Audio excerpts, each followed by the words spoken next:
Hello guys, welcome to God's Avenue. So మనం బుద్ధనీలకంఠ టెంపుల్కి వచ్చాం. సో లోపలికి వెళ్తున్నాం.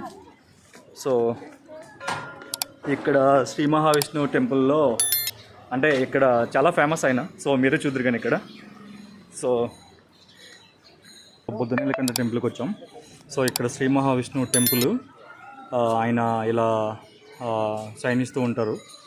సో చాలా బాగుంది ఇది చూస్తానికి. మీరు వచ్చి చూస్తే కానీ ఇది అర్థం కాదు. సో నేను చెప్పాను కదా, బుద్ధనీలకంఠ టెంపుల్లో శ్రీ మహావిష్ణువు స్వామివారు ఇలా శయనిస్తూ ఉంటారు అన్నమాట. సో చాలా బాగుంటుంది. సో నేను లాస్ట్ టైంకి వచ్చినప్పటికీ ఇప్పటికి ఏంటంటే నేను అబ్జర్వ్ చేసింది, ఆయనకి కిరీటం పెట్టారు. సో నేను 2018లో వచ్చినప్పుడు ఆ కిరీటం లేదు. సో ఎవరో భక్తులు సమర్పించుకున్నారో లేదంటే టెంపుల్ వారు చేయించినట్టున్నారు. సో మీరు నేపాల్ వస్తే ఖచ్చితంగా బుద్ధనీలకంఠ టెంపుల్కి రండి, విజిట్ చేయండి. సో దర్శనం చేసుకోండి. శ్రీ మహావిష్ణువు భక్తులు మొత్తం కింద కామెంట్లో కుమ్మేయండి మీరు.